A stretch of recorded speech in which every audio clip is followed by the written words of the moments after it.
예전에 트위터에 이런 글이 화제가 된 적이 있었습니다. 경기도 주민들의 재밌는 관습이라는 주제였는데요. 분당 사는 사람들은 성남시라고 안 하고 분당 산다고 함. 판교 사는 사람들은 분당 산다고 안 하고 판교 산다고 함. 이렇게 같은 성남시 안에서도 성남 구시가지, 분당, 판교 지역을 구분 짓는다고 하고요. 이외에도 고양시가 아니라 일산 산다고 하고, 수원이 아니라 광교 산다고 한다, 화성이 아니라 동탄 산다고 한다는 등 패러디 글도 엄청 올라왔습니다. 이걸 보고 어떤 기자는 이런 현상이 일어나는 이유에 대해 수도권 신도시 개발 당시에 해당 지역의 이름을 하도 강조하다 보니까 사람들이 이 특정 거주지의 이름을 자신들의 브랜드로 여기기 때문이라고 평가했습니다.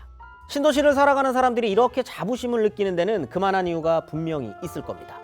그래서 오늘도 세상의 모든 것들이 탄생한 이유를 밝혀드립니다. 저는 역사학자 김지훈이고요. 본스토리 오늘의 주제는 신도시입니다.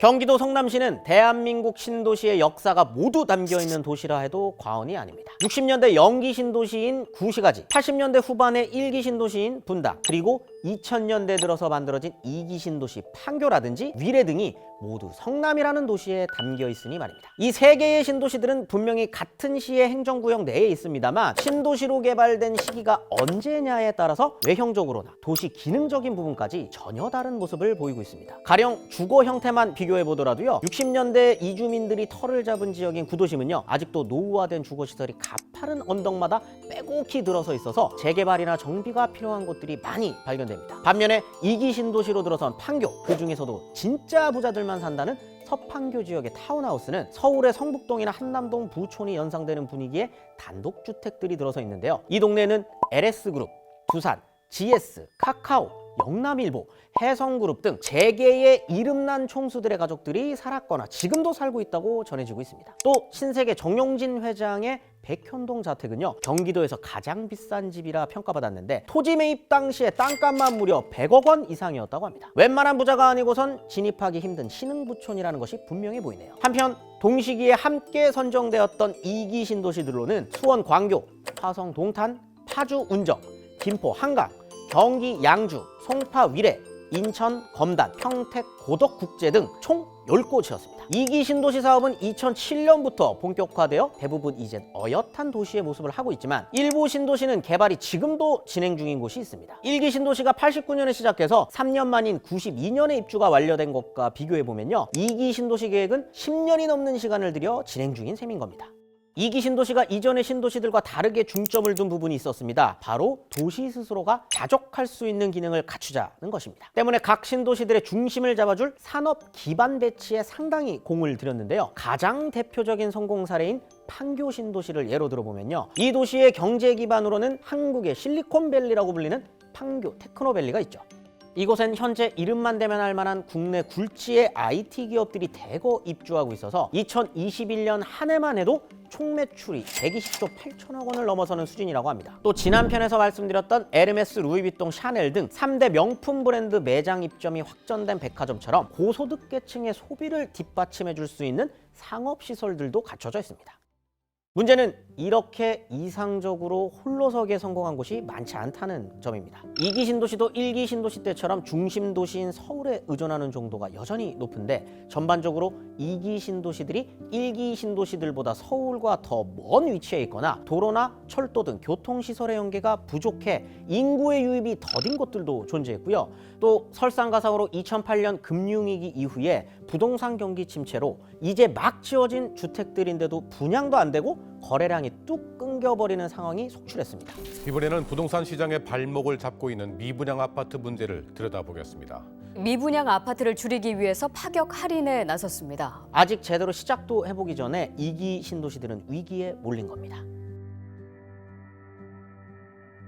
지난해 7월부터 서울의 집값은 7개월 연속으로 하락하고 있습니다. 한국은행이 치솟는 물가를 잠재우기 위해 기준금리를 대폭 인상한 것이 부동산 시장에도 큰 영향을 미쳤기 때문인데요. 간단히 생각하면 이전까지만 해도 많은 분들이 내 집 마련을 하기 위해 할 수 있는 모든 대출을 이용해 자금을 마련하는 영끌 전략을 취했잖아요. 그런데 하루아침에 금리가 오르면서 부담해야 하는 이자가 눈덩이처럼 불어났으니 영끌족들은 돈을 벌어도 손에 쥐어볼 틈도 없이 이자 갚기에 급급해졌습니다. 그러니 울며 겨자 먹기로 집을 처분하려는 사람들은 많아지고 반면에 집을 사려는 사람들은 집값이 언제까지 하락할지 모르는 상황에서 선뜻 매매에 나서지 않는 현상이 벌어진 겁니다. 서울의 부동산 시장은 그야말로 역대급 거래 절벽을 맞이한 겁니다. 하물며 서울도 이런 상황인데 신도시라고 무사할 수 있었겠습니까? 집값은 그야말로 추풍낙엽처럼 힘없이 추락했습니다. 하지만 1, 2기 신도시의 위기는 이보다 더 먼저 시작됐습니다. 바로 3기 신도시의 출범이 그 시작이었습니다. 정부는 2018년에 수도권 3기 신도시 개발 계획을 발표했습니다. 이번에도 목표는 서울의 주택가격 급등과 투기를 억제하고 인구를 분산시키겠다는 것이었습니다. 그래서 선정된 곳이 남양주 왕숙, 인천 계양, 하남 교산, 고양 창릉, 부천 대장, 그리고 최근에는 광명 시흥지구까지 총 6개 지역입니다. 하지만 이번 신도시 개발 계획에 대해서 여론의 시선은 그리 곱지만은 않습니다. 아직 2기 신도시의 개발 계획도 완전히 마무리되지 않은 시점이고 1기와 2기 신도시 모두 배드타운으로 그리고 자족하기 어려운 점처럼 고질적으로 가지고 있는 문제들에 대해서 근본적인 해결점을 찾지 못했기 때문이죠.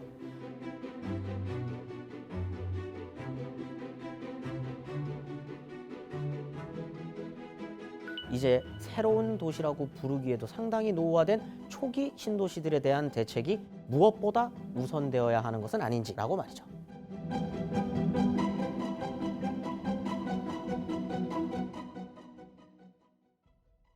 한국에서 최초의 신도시는 어딜까요?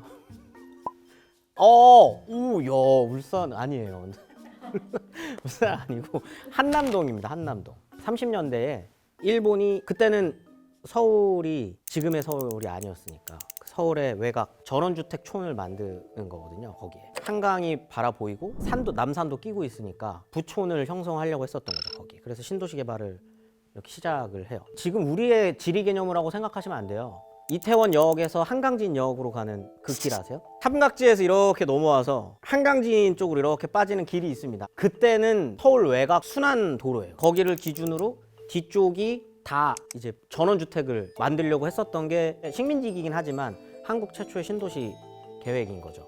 거기 지금 삼성가가 거기 다 들어가 있잖아요. 남쪽으로 이렇게 계속 내려가는 거죠.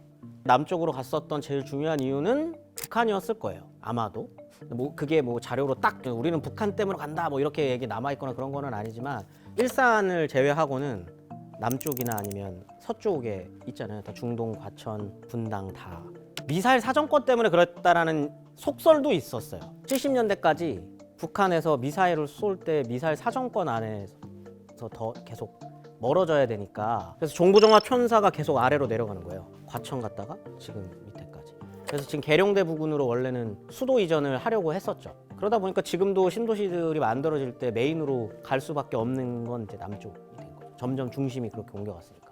요즘에는 아예 표현을 다르게 하거든요. 그냥 신도시라고 표현하지 않고 광역 도시권이라고 해서 대서울이 되는 거죠. 서울 생활권이라고 하는 게 점점 넓어지고 있는 건데 그게 어디까지 넓어질 거냐는 사람들마다 달라요. 2기 신도시까지 그렇게 안 갈 거라고 생각하시는 분들도 있고 어떤 분들은 천안까지 먹는 분들도 있어요. 왜냐면 지하철이 가잖아요. 지하철 타면은 서울까지 올 수 있거든요. 이게 그럼 어디까지 갈까라고 하면 어떤 분들은 진짜로 원주까지 생각하시는 분들도 있어요. 원주까지 차 타잖아요. 그러면 1시간 반? 2시간 정도 안쪽으로 끊기거든요. 그러면 이제 대서울을 그렇게 묶는 거죠. 대서울 생활권. 점점 서울이 커지고 있는 거니까. 단순히 재개발, 재건축을 한국 사람들이 볼 때는 거기 사는 사람들이 땅값 올리기 위해서 뭔가 욕심내는 것처럼 비춰지는 경우들이 있어요. 그리고 그런 게 아예 없는 건 아니죠. 그런 문제가 아예 없는 건 아니지만 살고 있는 사람들 중에 실제로 재건축이 필요하신 분들이 있어요. 왜냐면 거기 그렇게 지어진 건물이다 보니까 노후화도 빠르고 엘리베이터 없는 데들도 있고 일산만 하더라도 5층, 6층짜리 건물인데 엘리베이터 없는 아파트들이 있어요. 근데 그런 분들은 거기 장애인 분들이 사신다거나 아이들이 산다거나 이런 분들 불편함을 겪을 수밖에 없는 거거든요. 그런 문제들이 지금 1기 신도시들이 좀 많이 몰려 있는 거죠. 이런 건 좀 빨리 해결이 될 필요도 있는 거죠.